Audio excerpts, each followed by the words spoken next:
Baik, bismillahirrahmanirrahim. Assalamualaikum warahmatullahi wabarakatuh.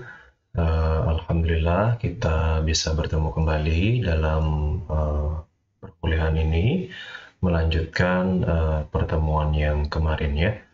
Baik, langsung saja tanpa panjang kata kita masuk kepada materi selanjutnya. Baik, di pertemuan ini Bapak akan membahas tentang pengelolaan kas dan piutang ya. Baik, di pertemuan sebelumnya kita sudah sempat membahas tentang ada kondisi keuangan di sana, termasuk jenis-jenis laporan keuangan, ada neraca, laba rugi, dan arus kas. Nah, di neraca tersebut ada sisi aktiva dan ada sisi pasiva ya. Di aktiva tersebut ada aktiva lancar namanya, yaitu aktiva yang berkaitan dengan aktiva yang mudah dicairkan, ya mudah diuangkan dalam bentuk kas dan piutang. Kemudian kita juga sempat membahas tentang analisis laporan keuangan menggunakan berbagai macam rasio yang ada ya. Nah, di pertemuan ini kita akan fokus kepada dua aspek dalam neraca tersebut, khususnya di aktiva lancar, yaitu ada kas dan piutang. Kita akan bahas lebih dalam mengenai kas dan piutang tersebut ya. Baik, yang pertama adalah kas ya. Kas ini dari bahasa Inggris cash ya, yang artinya uang tunai ya, uang tunai perusahaan ya. Uang tunai yang dimaksud di sini tentu saja adalah uang tunai yang dimiliki oleh setiap perusahaan yang ada ya. Nah, uang tunai ini digunakan untuk membiayai berbagai macam keperluan yang ada, ya, jelas ya, untuk membeli bahan baku, membayar tagihan listrik, membayar gaji, membayar apa saja, pasti pakai uang tunai tersebut ya. Nah, setiap perusahaan memiliki yang namanya saldo kas minimum yang harus ada setiap harinya. Katakan seperti Indomaret ya, itu kan setiap harinya di dalam cash registernya itu apa namanya? Meja kasirnya itu harus ada tersedia uang sejumlah berapa gitu, karena nanti untuk kebutuhan memberikan kembalian kepada konsumennya dan seterusnya. Begitu juga dengan perusahaan-perusahaan pada umumnya, mereka memiliki sejumlah kas. Tiap-tiap perusahaan tentu beda-beda ya jumlah minimum kasnya ya. Perusahaan-perusahaan besar tentu butuh duit yang lebih banyak, kayak perbankan kan setiap harinya mereka butuh uang kas sejumlah berapa gitu untuk nanti ada konsumen yang ngambil uangnya, ngambil tabungan dan lain sebagainya, itu lancar untuk prosesnya ya. Nah, kas ini, uang tunai ini bisa juga disimpan di bank ya. Uang tunai yang kemudian kita simpan di rekening bank dan dia akan dianggap sebagai setara kas. Kenapa dianggap setara kas? Karena kalau disimpan di bank ya kita tinggal ambil saja di bank, kemudian bisa kita gunakan untuk keperluan-keperluan yang lain. Jadi dia dianggap setara. Beda halnya kalau kita punya uang tunai terus kita beli tanah gitu, diubah menjadi tanah gitu, maka nanti dari tanah ini mau diubah lagi menjadi uang cash kan kita harus jual tanahnya, kita harus cari pembelinya, prosesnya panjang dan seterusnya, sehingga tidak dianggap setara dengan kas. Tapi kalau kita simpan uang di bank ya, itu masih dianggap setara kas karena mudah dalam proses pengambilannya gitu ya. Kemudian kas yang tidak dikelola dengan baik ya, kalau kas tersebut tidak dikelola dengan baik, maka akan berdampak pada yang namanya likuiditas. Likuiditas itu kemampuan perusahaan membayar utang-utang jangka pendeknya. Tiba-tiba datang pemasok, mana nih tagihan yang kemarin kok belum dibayar gitu, ternyata nggak ada uang tunainya perusahaannya ya. Nah, itu karena pengelolaan keuangan atau pengelolaan kasnya kurang baik gitu ya. Nah, likuiditas yang buruk ini dalam jangka panjangnya dapat berdampak buruk kepada perusahaan dalam hal bankable, yang artinya perusahaan dianggap tidak layak mendapatkan pinjaman bank.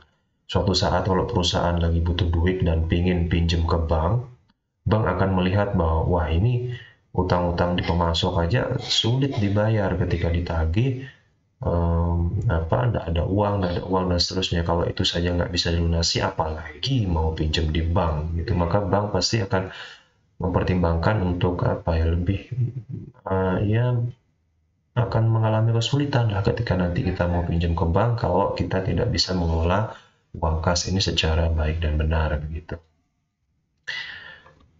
Nah, uang kas ini jumlahnya itu harus diatur sedemikian rupa.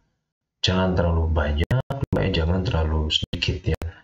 Misal kalau uang tunai di satu perusahaan terlalu banyak, kira-kira apa yang akan terjadi? Pertama, akan terjadi resiko uang hilang atau kemalingan. Kalau di Indomaret katakan di meja itu di situ banyak banget, terlalu banyak gitu, maka ada risiko nanti kemalingan ya. Beberapa Indomaret, Alfamart kayak toko-toko itu kan buka 24 jam. Jam 2 malam tiba-tiba datang rampok, ya sudah kehilangan uang-uang itu ya. Itu ada risiko uang hilang atau kemalingan kalau uang tunai di suatu perusahaan terlalu banyak gitu ya. Kemudian ada risiko penyalahgunaan uang perusahaan juga ya, karena uangnya banyak ya. Ada risiko nanti uangnya digelapkan lah, disalahgunakan lah intinya ya, dikorupsi oleh para pegawainya gitu. Kemudian ada juga risiko namanya dana menganggur atau idle ya. Artinya uang tunai tidak memberikan keuntungan apa-apa kalau disimpan di situ. Berbeda halnya kalau uang tunai tersebut disimpan di bank. Disimpan di bank dia akan mendapatkan bunga atau margin. Itu namanya dana menganggur karena dianggap sia-sia nyimpan uang terlalu banyak di perusahaan. Lebih baik simpan di bank, karena kalau simpan di bank kita bakal dapatkan keuntungan, uangnya bakal jadi tambah banyak gitu. Tetapi juga jangan terlalu sedikit uang tunainya. Kalau terlalu sedikit ya nggak mampu bayar utang pembelian dong.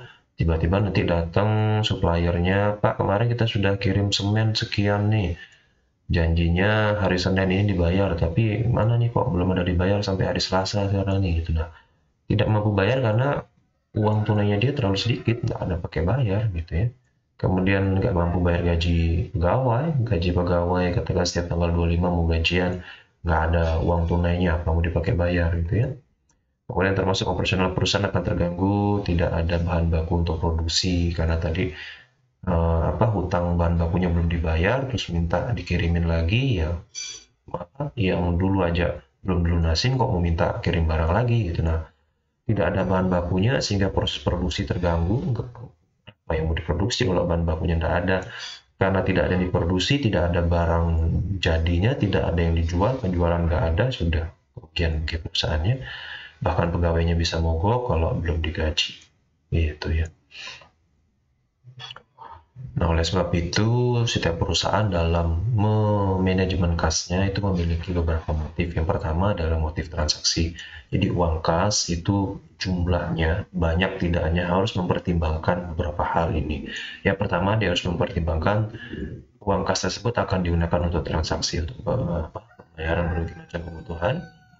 Kemudian digunakan untuk berjaga-jaga, untuk antisipasi kalau tiba-tiba terjadi kebutuhan yang di luar prediksi kita. Tiba-tiba katakan listrik PLN-nya konslet gitu ya, sehingga harus diperbaiki dan butuh biaya banyak. Kalau nggak segera diperbaiki ya nggak bisa beroperasional dong, perusahaannya mati lampu kan gitu ya, sehingga butuh duit untuk berjaga-jaga. Dan ada butuh untuk spekulasi ini maksudnya adalah uang kas tersebut harus bisa dimanfaatkan sedemikian rupa, disimpan, diinvestasikan dalam berbagai bentuk seperti simpan di bank supaya bisa menghasilkan keuntungan. Jadi harus mempertimbangkan ketiga hal ini. Nah, oleh sebab itu ada namanya batas atas dan batas bawah yang diberlakukan untuk penentuan jumlah uang kas tersebut. Jadi katakan suatu perusahaan menentukan batas bawahnya. Kalau uang kas sudah menyentuh angka 1 juta, cepat ditambah deh gitu ya. Itu ketika dia sudah menyentuh batas bawah, itu berarti sudah terlalu sedikit duitnya. Tapi kalau dia katakan sudah mau menyentuh 100 juta, ini udah terlalu banyak nih, itu udah menyentuh batas atasnya. Segera beberapa ditabungkan saja ke bank gitu ya, karena sudah terlalu banyak nih, khawatir nanti terjadi risiko-risiko yang kita bicarakan tadi. Jadi ada batas atas dan ada batas bawahnya gitu ya. Jadi kalau segera mau menyentuh batas bawah ya segera ditambah duitnya, kalau udah menyentuh batas atas nanti segera dikurangi. Dikurangi itu maksudnya disimpan ke bank atau diinvestasikan ke tempat lainnya. Baik, kita lanjutkan kepada piutang ya. Piutang ini merupakan kebalikan dari utang. Kalau utang itu kan kita ngutang ke orang ya, katakan A ngutang ke B, maka dalam posisi itu utang namanya. Tapi dalam hal dari sudut pandang B, maka itu dianggap piutang. Maksudnya gini ya. Jadi kalau dalam sebuah perusahaan ada konsumen yang berhutang ya kepada perusahaan, maka itu akan disebut sebagai piutang. konsumen, dia berhutang kepada perusahaan, dari sudut pandang perusahaan itu akan dianggap piutang. Kalau perusahaannya yang ngutang ke perusahaan lain, ya namanya utang gitu ya. Nah, namanya orang ngutang, katakan konsumen dia datang kemudian membeli produk kita dan dibayar secara kredit gitu ya, alias nanti timbul yang namanya piutang, maka ada resiko yang muncul di sana, yaitu resiko tidak dapat ditagih atau piutang macet. Ya kalau dia benar bakalan bayar, tiba-tiba hilang orangnya, sudah sulit dicari dan lain sebagainya ya. Barangnya sudah kita kirim, duitnya belum juga dibayar sampai sekarang. Itu namanya resiko tidak dapat ditagih ya. Semakin cepat piutang tertagih, ya tentu akan semakin baik ya, rasio perputaran piutangnya semakin baik ya. Nah, katakan baru ngutang berapa hari atau berapa minggu sudah tertagih, sudah lunas ya, tentu akan semakin baik ya.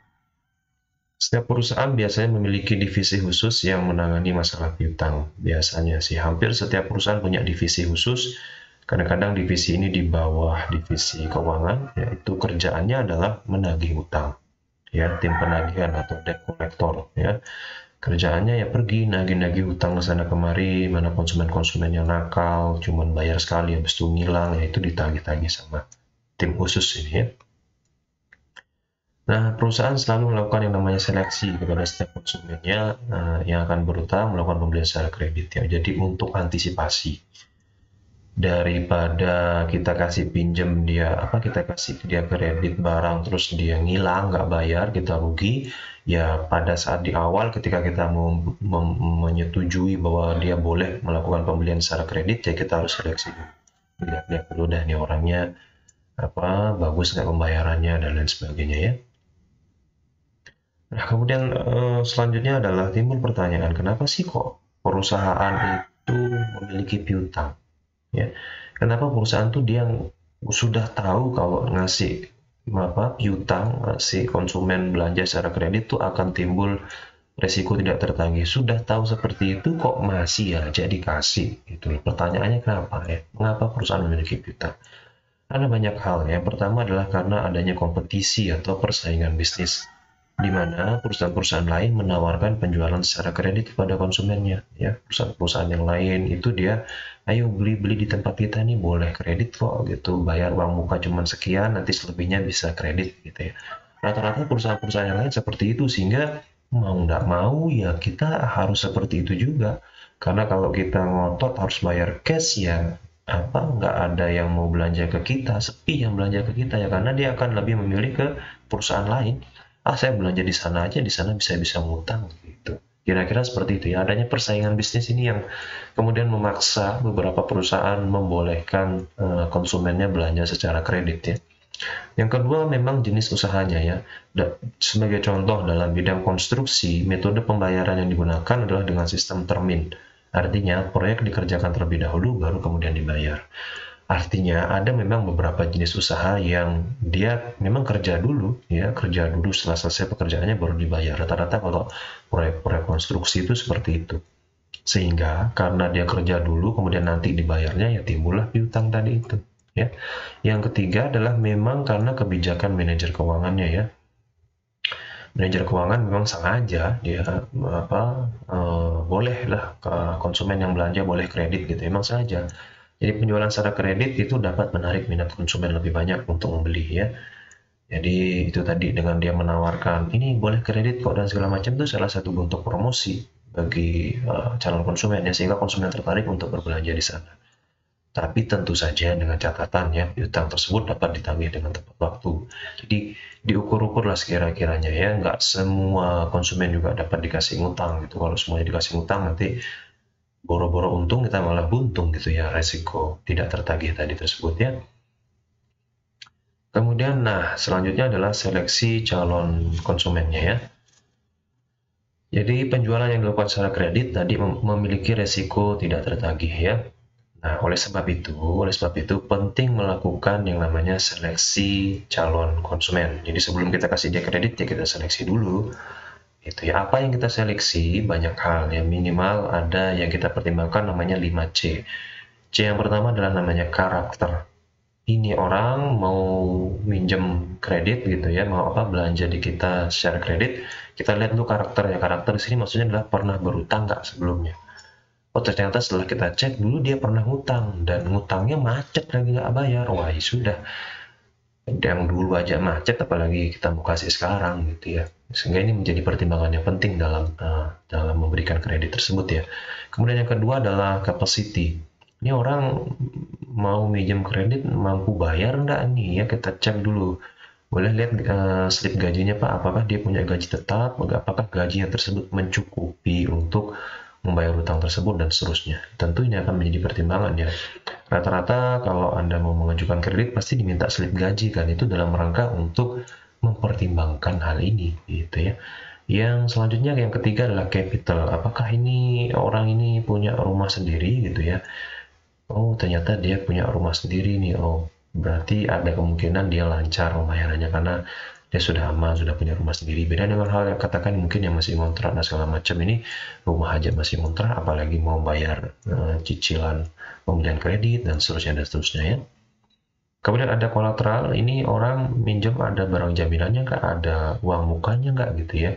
Uang mukanya berapa nih? Katakan, oh uang mukanya cuma berapa persen nih, nggak menjanjikan deh. Tapi kalau katakan dia bayar uang muka 50% dan 50%-nya lagi nanti dibayar kredit. Nah ini perlu dipertimbangkan karena uang mukanya cukup besar ya, hampir separuh dari penjualannya dia gitu. Kemudian yang kelima adalah condition, di mana perusahaan pada saat itu tergantung kondisi perusahaan pada saat itu. Katakan perusahaan pada saat itu memang lagi sedang butuh dana cepat, ya sudah, enggak apa-apa deh kredit, yang penting ada masuk dulu uangnya, katakan uang muka berapa gitu dan seterusnya. Jadi tergantung kondisi perusahaan masing-masing. Kadang-kadang ada perusahaan yang aduh kayaknya piutang saya sudah banyak yang nggak tertagih nih, kayaknya untuk tahun ini saya stop dulu deh untuk sementara memberikan kredit kepada konsumen. Itu bisa juga tergantung kondisi perusahaannya masing-masing ya. Nah, piutang yang tidak tertagih, kalau dia jumlahnya besar, nanti bisa melalui yang jalur hukum ya. Jadi ditagih melalui jalur hukum itu bisa. Bisa karena berhutang kemudian terus nggak bayar-bayar, itu termasuk tindak pidana ya. Itu dan bisa dibawa ke jalur hukum ya. Tapi kalau katakan nominalnya kecil dan orangnya sulit dicari, itu kadang-kadang perusahaan kalau dia pergi mencari malah lebih besar biaya dia mencari daripada jumlah piutangnya gitu ya. Sehingga kadang-kadang perusahaan ya sudah deh dihapus bukukan gitu, diputihkan ya, daripada ribet dan lebih besar biaya nagihnya ketimbang jumlah piutangnya sudah dihapuskan gitu. Kadang-kadang bisa seperti itu juga ya. Baik, kita sampai kepada simpulan. Simpulan yang pertama adalah kas. Kas adalah uang tunai perusahaan untuk membayar berbagai macam keperluannya. Uang kas kalau terlalu banyak ya ada risiko kehilangan, kalau terlalu sedikit nggak mampu bayar hutangnya. Kemudian motif memiliki kas adalah motif untuk transaksi pertama, kemudian berjaga-jaga kalau ada kebutuhan mendadak, tiba-tiba katakan seperti tadi ada konsleting listrik. Untuk spekulasi ya kita simpan di bank nanti dapat bunga gitu ya. Kemudian untuk dapat menjaga uang kas tersebut agar tidak terlalu sedikit maupun tidak terlalu banyak, bisa kita menetapkan yang namanya batas atas dan batas bawah gitu ya. Kalau sudah kira-kira menyentuh batas atas, sudah terlalu banyak duitnya nih, segera dikurangi deh. Begitu juga kalau menyentuh batas bawah gitu ya. Piutang adalah konsumen yang melakukan pembelian secara kredit ya. Jadi dia yang ngutang di kita, bagi kita dia akan dianggap sebagai piutang ya.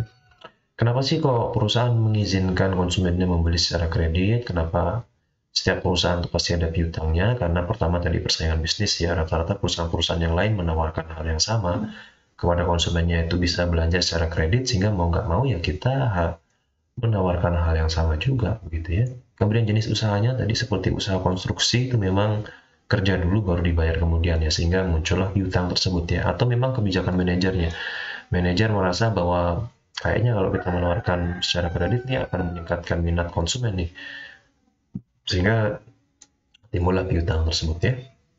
Nah, untuk mengatasi resiko tidak tertagih tadi, maka perlu dilakukan yang namanya seleksi calon konsumen menggunakan pendekatan 5C.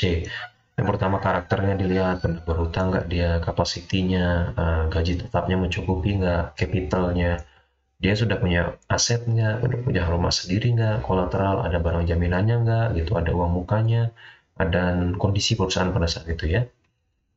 Piutang tidak tertagih, kalau jumlahnya besar bisa melalui jalur hukum, kalau jumlahnya kecil dan dirasa kayaknya lebih besar biaya penagihannya, ya dihapus bukukan saja, biar lebih mudah gitu ya. Oke, demikian, terima kasih. Jadi menawarkan pembelian secara kredit dapat meningkatkan penjualan. Jadi kalau sebuah perusahaan ingin penjualannya meningkat, salah satu cara yang dapat digunakan adalah menawarkan pembelian secara kredit. Demikian, terima kasih. Sampai jumpa di pertemuan selanjutnya. Assalamualaikum warahmatullahi wabarakatuh.